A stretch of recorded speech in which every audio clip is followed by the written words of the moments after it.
100 preguntas y respuestas para comprender el conflicto colombiano es un espacio para divulgar el conocimiento histórico y promover el sano debate.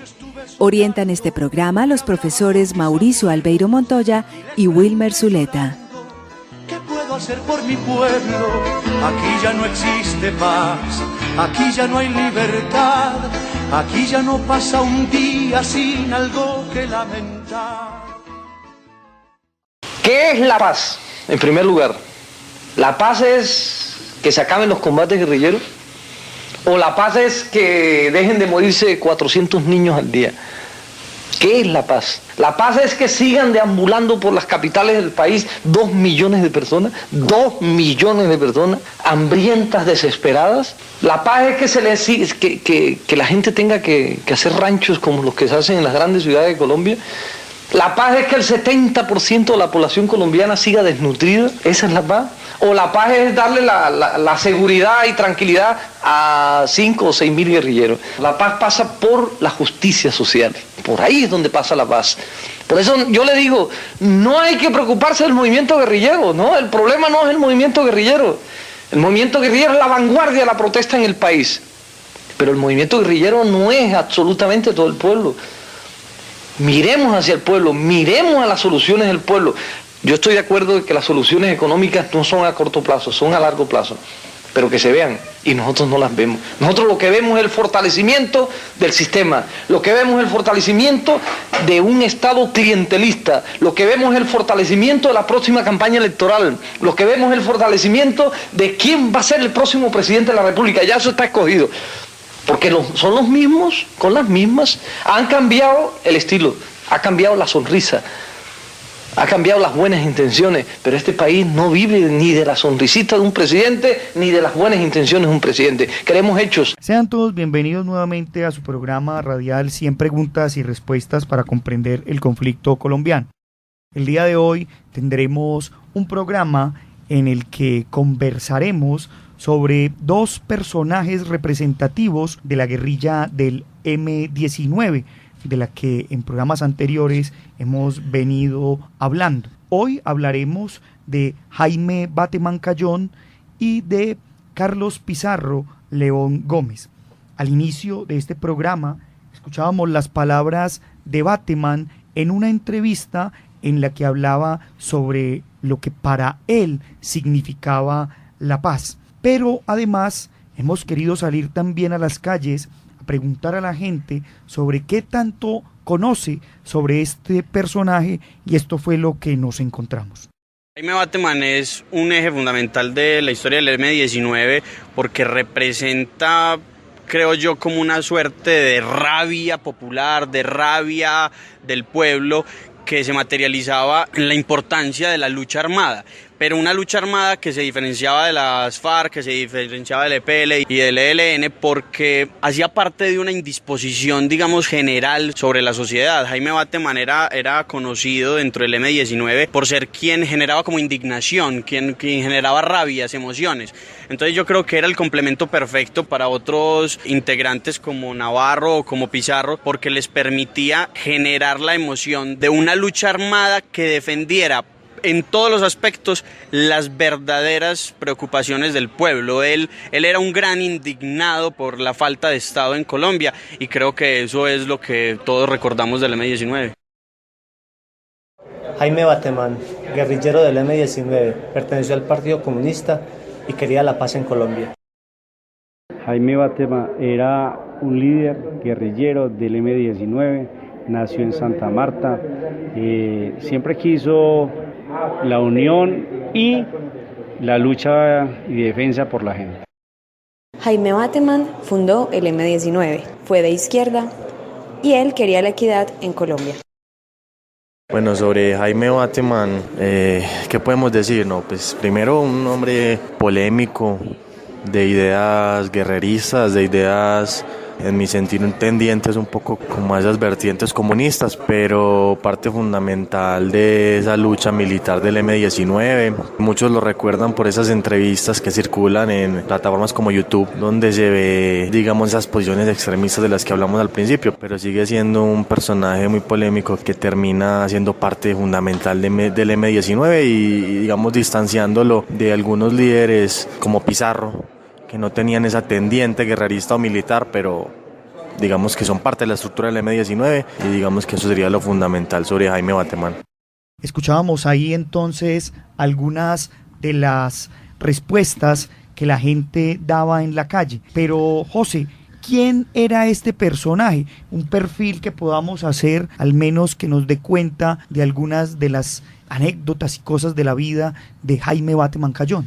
Bueno, Jaime Bateman Cayón nació en 1940 en Santa Marta, creció colmado, impactado o permeado por la violencia bipartidista que se presentaba en el país. Tuvo un paso fugaz y repentino por la carrera de Sociología en la Universidad Nacional y durante su gestar o su proceso de maduración pues tuvo un acercamiento a las obras de Marx y Lenin cuando tuvo un viaje a la Unión Soviética. En 1982 pues presentó en la 8ª Conferencia Nacional de la M-19 el informe El Camino al Triunfo, en el que elaboró una extensa explicación de la manera en que el grupo se debería de desenvolver en aspectos militares. Bueno, vale decir también que Bateman tiene una particular cercanía, digámoslo así, en su maduración política con Carlos Romero, un joven colombiano que había llegado de Argentina en los años 50 tras terminar varios estudios de medicina y que además pues cortejaba a la hermana de Jaime Bateman y que de alguna manera pues las conversaciones con él que lo llevaron a encontrarse en temas comunes como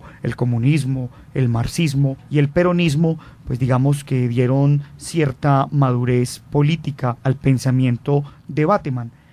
Con la bienvenida que damos hoy al profesor Wilmer Zuleta, queremos preguntarle, en el orden pues de que estamos hablando de este personaje, que nos cuente algunas otras cosas que tienen que ver como con la militancia en algunos movimientos de izquierda y también su paso por el Partido Comunista e incluso por la entonces guerrilla naciente de las FARC.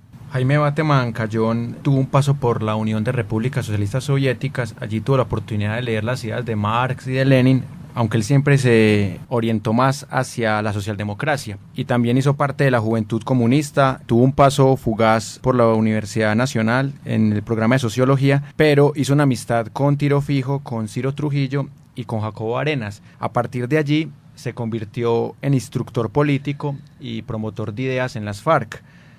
Él proponía un modelo de guerrilla urbana que fuese más efectiva en una combinación con guerrillas rurales como lo era las FARC.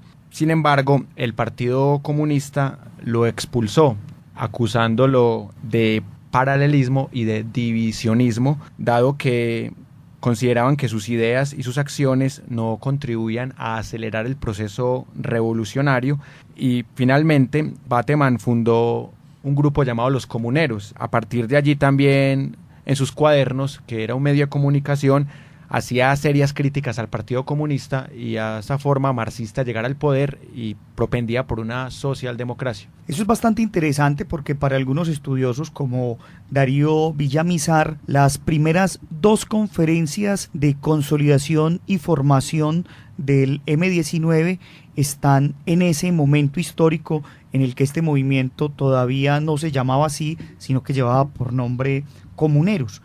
Y en ese orden de ideas en torno a la vida de un personaje como Bateman Cayón, pues vemos cómo empieza su cercanía con un movimiento político como la Alianza Nacional Popular, también conocida como la ANAPO, de la que ya también habíamos hablado en un programa anterior. Dándole la bienvenida al profesor John Freddy Arboleda, nos gustaría que nos contara un poco cómo son esos inicios de Bateman en la ANAPO e incluso su posterior ruptura con este movimiento. Claro, lo que pasa es que Bateman era seguidor, de algunas ideas, por ejemplo, camilistas, gaitanistas, y en el caso de la ANAPO, porque eran grupos que tenían la capacidad de aglutinar grandes masas de ciudadanos. Con la ANAPO, de todas maneras, cuando se llegan las elecciones de 1970 y el presunto fraude, pues Bateman va a ser crítico con Rojas Pinilla y va a asumir una posición bastante tímida frente a lo que se consideraba pues el fraude o el robo de estas elecciones, lo cual va a hacer que en algún momento Bateman rompa relaciones con este grupo y que este asunto siga pues reforzando la idea que tenía él, que solamente por la lucha armada se lograría pues tomar el poder y que la vía política pues todavía estaba un poco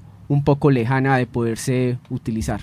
Ya en un programa anterior habíamos mencionado esas luchas internas que había dentro del movimiento de la ANAPO, que llevó a que se diera una fragmentación entre anapistas de derecha y anapistas de izquierda, estos últimos pues que terminarían fundando el movimiento 19 de abril, que llevaría por nombre en sus inicios pues Movimiento 19 de Abril Anapista, y que luego con el tiempo, tras romper relaciones, pues cambiarían ese nombre o quitarían el apelativo de ANAPO. Ya en ese movimiento pues Jaime Bateman tendría un papel protagónico no solo como militante, sino también como comandante. Profesor Arboleda, ¿qué podemos mencionar del pensamiento de Jaime Bateman en estos periodos en los que militó y dirigió a esta guerrilla? Bueno, Jaime Bateman constantemente hacía una denuncia frente a la situación social, económica y política del país, donde, por ejemplo, consideraba injusto que el 70% de los colombianos sufriera de desnutrición. Criticaba o cuestionaba también cómo existían para el periodo de 1978 al 82 unos 7 millones de personas que eran analfabetas. Fuera de eso, igualmente, como alrededor de 200.000 bachilleres para esa época pues no podían ingresar también pues a la educación superior, y cómo había una gran cantidad de colombianos que no podían disfrutar pues de los beneficios pues de la inclusión social, e igualmente constantemente pues hablaba de que los ciudadanos tendrían que hacerse sentir para reclamar todos sus derechos. Así también, pues podemos decir que Bateman fue bastante crítico con el gobierno del presidente Turbay Ayala. Como ya lo decíamos en un programa anterior, pues el M-19 no aceptaría esa propuesta de primera amnistía, y posteriormente pues entraría un poco en lo que serían las negociaciones con Belisario Betancur. Vamos a escuchar un audio en el que Jaime Bateman habla de un tema que por aquella época era también bastante recurrente, que era el tema de la corrupción. Escuchemos. Moralizar al país es tal vez de las campañas más importantes que hay que desarrollar. Proponer medidas de moralización es cambiar el estilo de trabajo de la sociedad, es cambiar a los vagamundos de esta sociedad. Hay que cambiarlos, hay que cambiar las instituciones que se han creado para manejar las elecciones. Es lo que se ha llamado el clientelismo, es toda una institución nacional, ¿cierto?, la cual hay que derrotar, ¿cierto? Nosotros creemos que hay que desarrollar la campaña de moralización tiene que comenzar por arriba, no por abajo, ¿cierto? Cuando usted ve que el policía recibe en la calle de Bogotá 50 pesos porque usted violó un semáforo, porque usted algún día le habrá dado 50 pesos a un policía, ¿cierto? Ese policía no está haciendo sino configurar su delito con lo que está haciendo el de arriba, comenzando por el presidente de la República, hasta abajo. O sea, los de arriba son los que dan el ejemplo, los congresistas, los ministros, los funcionarios, y de ahí abajo toda la gente que dice con razón, como es el vivo y del bobo. Escuchando este audio, pues un poco también podemos entender que eran épocas bastante turbulentas, no solo por la violencia, sino también por las denuncias que se hacían en contra de los gobiernos y algunos aparatos burocráticos que, como decía Bateman, pues aparentemente no les interesaba la población menos beneficiada. Debemos decir que finalmente pues Bateman muere un 28 de abril de 1983 al estrellarse una avioneta en la que viajaba rumbo a Panamá, y durante 9 meses su cadáver estuvo desaparecido sin que el M-19 o el gobierno nacional dieran noticias sobre él. Vale decir aquí que tiempo después Gabriel García Márquez realizaría una columna que sería tipo crónica llamada Bateman, Misterio sin final, que sería la primera crónica que haría García Márquez tras haber ganado el Nobel de Literatura en 1980. 1982. Con esto entonces pues damos algunas de las ideas que teníamos presentes sobre este personaje Jaime Bateman Cayón, y entramos a continuación a conversar y a comentar sobre este otro personaje y militante de estas ideas del movimiento 19 de abril, quien fuera Carlos Pizarro León Gómez. Vamos a escuchar un fragmento de una entrevista que diera Pizarro a Pacheco en su programa Lo Más de Pacheco, y a la par a escuchar algunas apreciaciones de personas que tuvimos la oportunidad de entrevistar en la calle y a las que les preguntábamos sobre qué sabían de este personaje Carlos Pizarro León Gómez. Escuchemos. Usted es un hombre de esos que dicen pinta. Además dicen ese hombre le va a ayudar en la política porque tiene carisma, tiene pinta, etcétera. Y uno se supone, los que no vivimos en ese ambiente, que en la guerrilla debe haber mucha oportunidad de gallinacear también. ¿Cómo es ese aspecto? Bueno, que gallinacea uno a raticos. Y no, gallinacea uno ahí por los laditos, pero bueno, de todas maneras aquí está Laura mirándome, entonces quedo encargado. Pero eso me encanta porque eso revela que un hombre al fin y al cabo lo maneja una mujer. Usted como que le tiene miedo a Laura también. No, pues le toca a uno. ¿Usted no le tiene miedo a la mujer? ¿Cómo no? Muchísimo, pero yo creí que un jefe guerrillero no le tenía miedo. No, imagínate. ¿Sí? Lo único que le tiene miedo a un jefe guerrillero. Carlos Pizarro es un eje fundamental de la lucha pues guerrillera en Colombia. Principalmente pues se conoce por su participación y liderazgo en el movimiento, pues en el M-19. Es fundamental para la historia política de Colombia porque lo que generó fue una nueva idea de guerrilla en Colombia.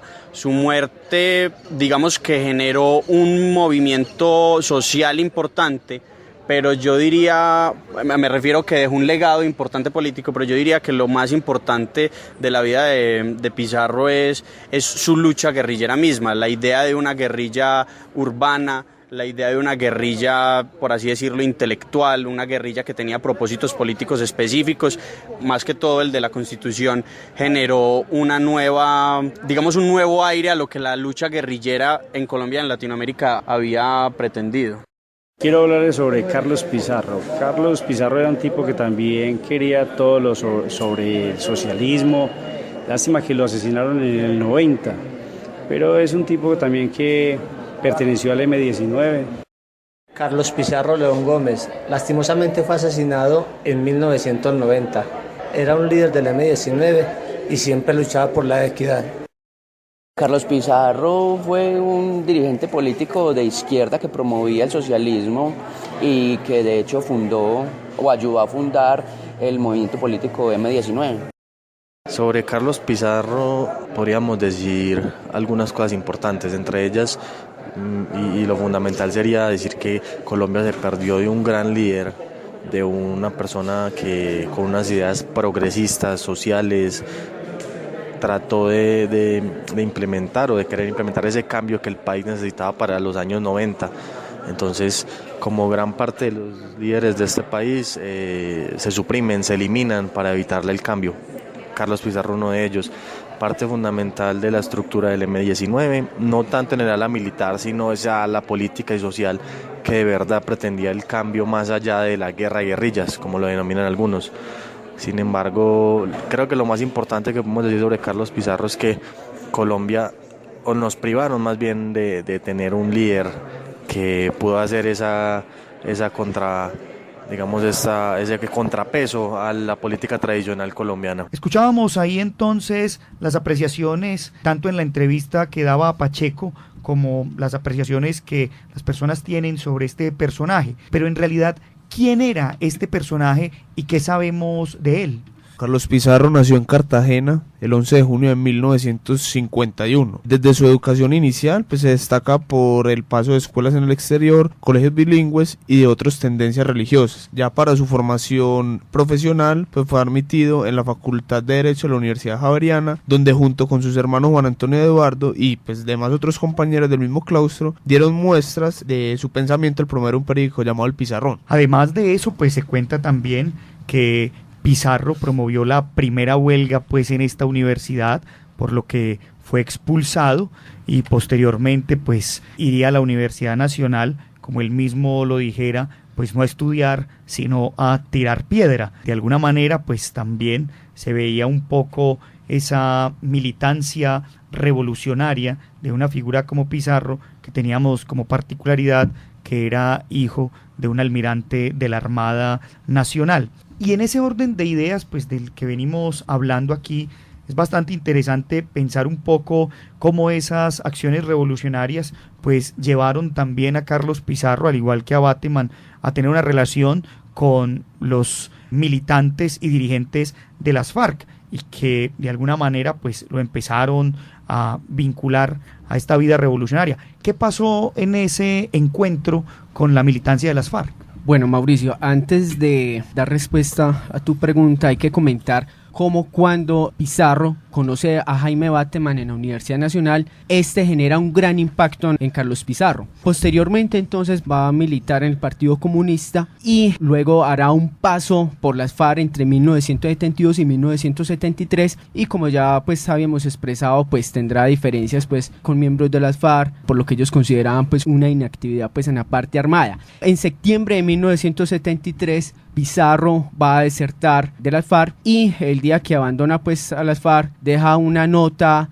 en donde dice ya vuelvo, algo pues que no cumpliría, igualmente dejaría sus armas y otros objetos que utilizaba. De alguna manera pues tras esa deserción de las FARC, Pizarro pues también empieza a simpatizar con algunos militantes de la ANAPO de izquierda, y posteriormente pues también hará parte de los fundadores del movimiento 19 de abril. Hablemos un poco también de algunos de esos pensamientos que tenía Pizarro ya militando en el M19 y que de alguna manera pues lo harían una figura protagónica dentro del movimiento. Bueno, con Pizarro, digamos que la posición de él era muy interesante porque primero era una figura que en su pensamiento era bastante incluyente.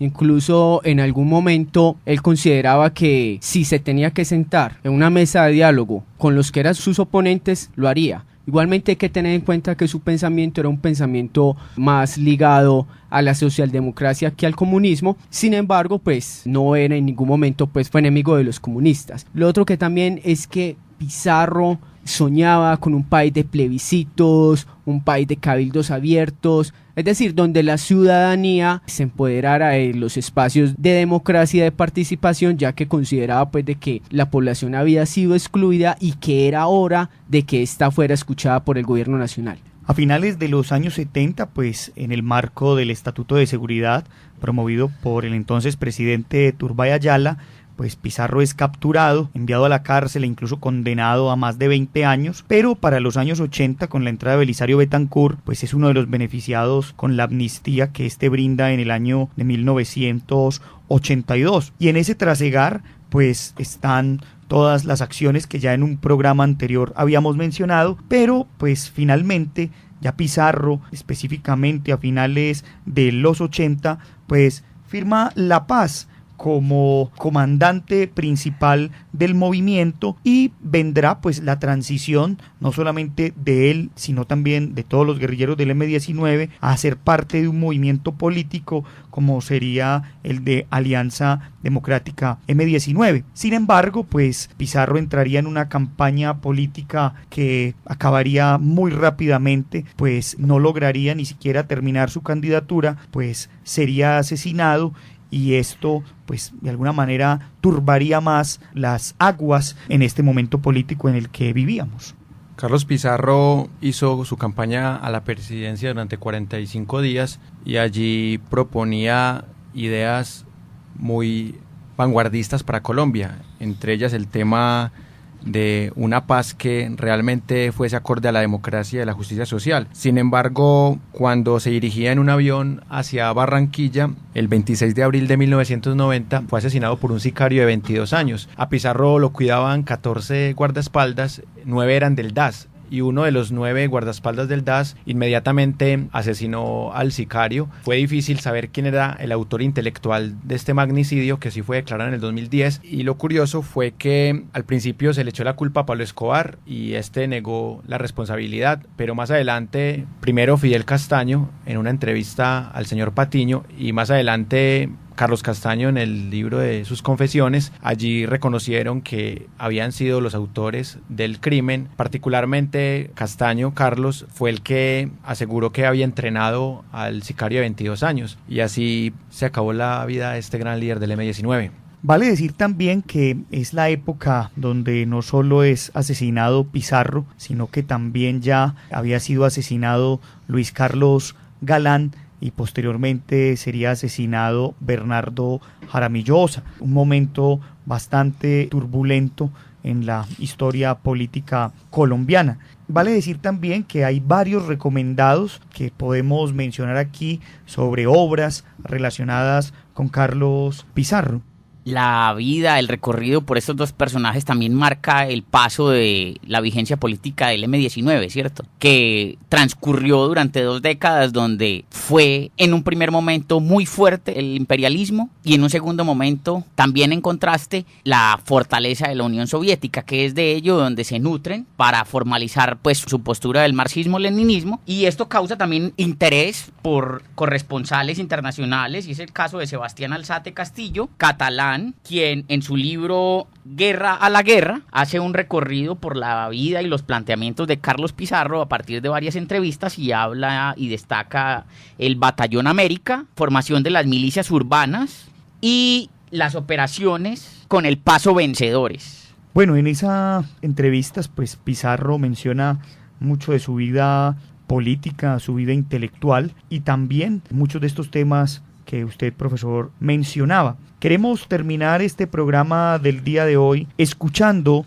un fragmento de uno de los discursos que en televisión abierta y nacional pues daba Carlos Pizarro ya como candidato a la presidencia, en esos minutos que los candidatos siempre tenían antes de grandes programas de televisión y en los que de alguna manera pues comentaban a la nación sus proyectos políticos por los cuales pedían ser elegidos. Con eso entonces terminamos nuestro programa del día de hoy. Agradecemos a la Universidad Nacional por este espacio que nos brinda, a Jorge Benjumea en el máster, a todos los que nos acompañaron hoy en la mesa y a ustedes, nuestros oyentes, los invitamos para que nos sigan escuchando en su programa 100 preguntas y respuestas para comprender el conflicto colombiano. Hasta pronto.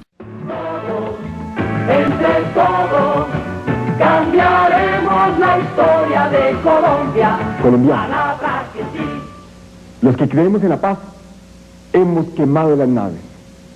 Nosotros hemos recorrido por largo tiempo a Colombia, tocándola, sintiéndola, viviendo sus contradicciones, sus sueños, sus esperanzas. En este largo recorrido nos hemos tropezado una y otra vez con la paz. Hoy, 20 años después, caminamos por la paz con decisión, audacia y optimismo. Por supuesto que para llegar aquí no ha sido fácil. Hemos tenido que sortear grandes obstáculos. Los tropiezos que nos colocan los viejos dogmas atrincherados en los privilegios, el exclusivismo político y el autoritarismo. Igualmente somos herederos de una larga historia de violencia, de odios cruzados, de guerras civiles. Y también, por supuesto, nos ha tocado superar nuestros propios esquemas. 100 preguntas y respuestas para comprender el conflicto colombiano es un espacio para divulgar el conocimiento histórico y promover el sano debate. Orientan este programa los profesores Mauricio Albeiro Montoya y Wilmer Zuleta. ¿Qué puedo hacer por mi pueblo? Aquí ya no existe paz, aquí ya no hay libertad, aquí ya no pasa un día sin algo que lamentar.